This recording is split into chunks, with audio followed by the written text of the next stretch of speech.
Bouh! Je suis désolée, cette vidéo aurait dû être tournée, publiée, tout ça bien avant. Le problème étant qu'en ce moment je suis en plein déménagement et que du coup j'ai pas trop le temps niveau vidéo. Et du coup c'est aussi pour ça que je ne filme pas devant ma bibliothèque vu que elle est vide. J'ai dû tout ranger et c'est pour ça que je me dépêche de te faire un petit mes lectures pour te présenter tout simplement les derniers livres que j'ai lus avant que je les range. Le premier livre dont on va parler, c'est Le Temps des Miracles de Anne-Laure Bondou aux éditions Bayard Jeunesse. Dans ce livre, on va suivre deux personnages principalement. Un petit garçon qui s'appelle Koumaï, mais qui s'appelle aussi Blaise. Enfin, il a un peu deux prénoms, mais on va l'appeler Koumaï parce que c'est le prénom le plus utilisé dans le livre. Et la femme qui veille sur lui, donc qui s'appelle Gloria. Et leur but à tous les deux, en fait, c'est de passer les frontières pour arriver en France, donc qui pour eux est un peu le pays de la liberté, de l'égalité. Et en France, au moins, ils pourront être en sécurité par rapport à tout ce qui se passe un peu autour, donc avec la guerre.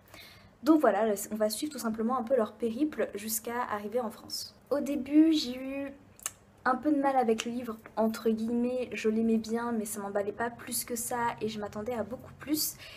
Mais vers on va dire, le dernier tiers du livre, l'histoire a commencé à prendre un autre sens pour moi, on va dire, et à ce moment-là, j'ai vraiment commencé à beaucoup apprécier cette histoire. Finalement, c'était un livre qui était très touchant.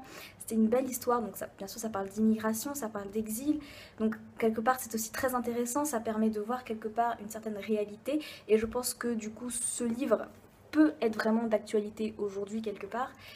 Et puis, je suis désolée, mais on s'attache beaucoup au personnage de Koumaï. C'est un petit garçon qu'on aime beaucoup. Et puis, il y a un petit peu une espèce de mystère autour de sa naissance, de de ses premières années, on va dire, qui est très intéressant, qui amène un certain suspense, on va dire, à l'histoire.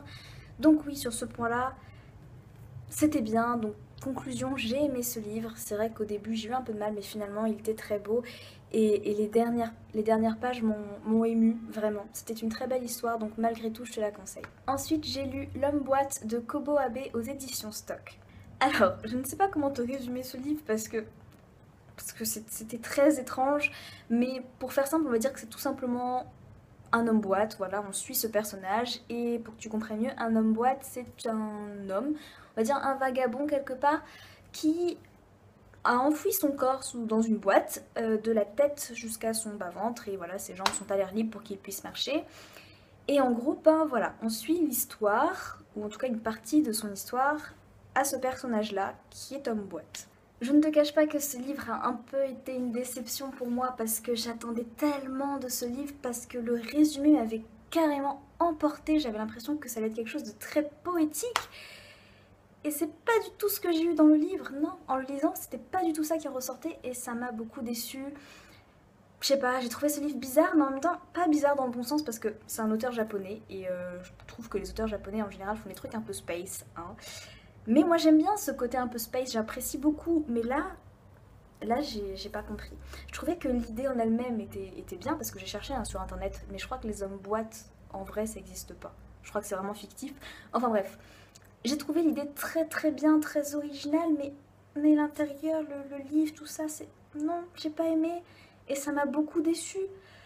Donc voilà, c'était intriguant, mais pour moi pas dans le bon sens. Après, je sais pas, peut-être que tu l'as lu et que toi tu as beaucoup aimé, peut-être que je l'ai pas bien compris, j'en sais rien, peut-être qu'il y avait une métaphore cachée derrière que j'ai pas vue.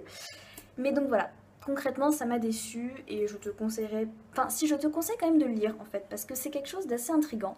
Donc même si j'ai pas aimé, lis-le et puis peut-être que tu pourras aussi me dire ce que t'en penses. Et puis je pense que ça peut te plaire potentiellement parce que même si c'est bizarre, il y a quelque chose derrière, mais moi ça m'a pas vraiment touchée.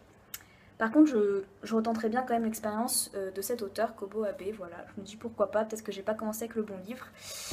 Donc voilà. Ensuite, j'ai lu Maman a tort de Michel Bussy aux éditions Pocket. Ce livre raconte l'histoire d'un petit garçon de 3 ans qui s'appelle Malone, et Malone raconte à son psychologue scolaire que sa mère, celle avec qui il est aujourd'hui et son père d'ailleurs, ne sont pas ses vrais parents, et surtout ce n'est pas sa maman à lui. Et le psychologue va le croire et va faire tout son possible en fait pour montrer que Malone a raison et qu'il dit la vérité. Le problème étant qu'ils sont limités dans le temps puisqu'il t'explique que la mémoire d'un enfant à 3 ans s'évapore très vite et que si ça se trouve, Malone risque très rapidement d'oublier en fait tout ce qu'il sait par rapport à sa vraie famille en fait. Comme pour le temps des miracles, au début j'étais en mode bon, c'est pas trop mal, mais j'ai déjà lu mieux quoi. Mais encore une fois, ce livre m'a beaucoup plu et on va dire, allez, à partir de la moitié du livre, j'ai été emportée parce que le suspense était vraiment beaucoup plus intense. Le mystère se creusait de plus en plus et du coup, bah, j'avais de plus en plus envie de savoir qu'est-ce qui allait se passer. Et surtout, ce livre te fait passer par beaucoup d'émotions, dont deux principales chez moi, qui sont la tristesse et la joie. Vraiment, j'étais triste, joie. Et j'ai trouvé ça vachement bien, comment il a pu jouer avec mes sentiments. Surtout qu'en fait, moi, en achetant ce livre, tu vois, genre thriller policier, je m'attends pas à ce qu'on me fasse ressentir de la tristesse. Je m'attends pas à être triste dans ce livre. Je m'attends à avoir une certaine adrénaline, mais pas à de la tristesse. Et du coup, ça m'a étonnée et j'ai adoré ça en fait. Donc, le suspense, plus tous ces sentiments qui te transmet, c'était merveilleux. Et puis, bon, on va pas se cacher, Malone est un petit garçon tellement adorable que t'as envie de prendre dans tes bras et te dire mais viens là, t'inquiète pas. Et c'est... En gros, il est très attachant. Et du coup, franchement, j'ai vachement aimé ce livre. En plus, je trouve que ça fait vraiment une réflexion sur le lien entre la mère et son enfant. Montrer vraiment à quel point une mère est prête à tout en fait pour son enfant. Et j'ai trouvé ça vachement, mais vachement bien. Et puis, on va dire que l'histoire est un peu découpée en deux parties. Il y a deux enquêtes totalement séparées au début et qui petit à petit se rejoignent, tu vois, et qui ne font plus qu'une à la fin. Et j'ai trouvé ça merveilleux parce que c'est vrai qu'au début on comprenait pas du tout comment elles pouvaient se rejoindre. Et puis finalement elles se rejoignent et c'est super. Bref, j'ai vraiment adoré ce livre. Je l'ai trouvé très beau et très touchant. Ce à quoi je m'attendais pas. Je te le conseille beaucoup, que ce soit niveau suspense, niveau émotion. C'était super et je regrette vraiment pas de l'avoir lu.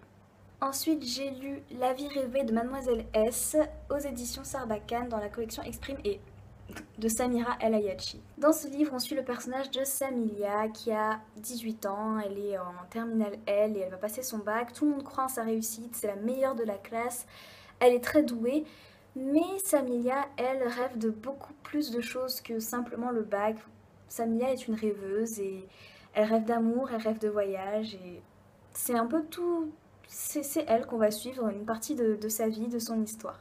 Alors déjà quand j'ai trouvé ce livre, j'étais tellement la joie, mais à un point pas possible parce que c'est les vieilles éditions de Sarbacane, les toutes premières quoi, et j'ai trouvé ça trop génial. Voilà, j'étais tellement contente, en plus il m'a coûté 1,50 €, donc moi j'ai envie de te dire, c'est merveilleux, hein, la vie est belle. Au cas où tu ne l'aurais toujours pas compris, j'ai aimé ce livre, mais à un point pas possible. C'était très beau. Pourtant, l'histoire, elle a rien d'extraordinaire, franchement, hein. Vraiment, c'est quelque chose de basique, mais c'était beau. Et ça, c'est le genre de livre, quand tu lis, ça fait du bien, tu vois. Tu te sens bien en le refermant, tu te sens apaisé, t'as vécu un bon moment là avec le livre et t'es bien, tu vois. T'es posé, t'es bien. Et c'est ce genre de livre qui te fait ressentir ça, je pense qu'il faut lire parce que ça fait du bien, tout simplement. Je me répète, je suis désolée, mais ça fait du bien. Le personnage en plus de Samilia est extrêmement attachant, bien sûr, moi je l'ai beaucoup aimé. Et les moments décrits, les moments dont elle parle, Samilia, ben, c'est des moments, je pense, qu'on vit tous plus ou moins à un moment donné durant l'adolescence. Et du coup, je me suis retrouvée dans son personnage et j'ai adoré.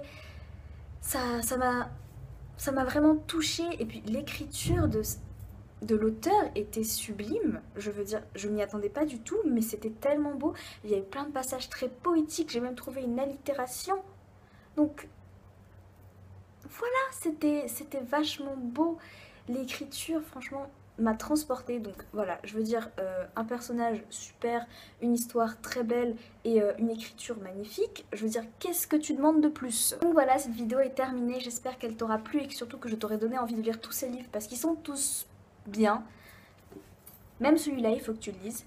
Et juste avant de te laisser, je sais pas trop encore comment je vais m'organiser niveau vidéo pendant ces vacances parce qu'après mon déménagement je pars en vacances pendant environ un mois et du coup ça va être un peu chaud patate de te filmer quelque chose. Du coup je vais voir si je peux t'en préparer tout simplement des vidéos à l'avance que je te publierai durant le mois. Donc enfin bref, je t'en reparlerai peut-être plus tard et sinon je te fais de gros bisous, je te dis au revoir. Bye. 1. Maman a tort. 2. C'est beau l'amour.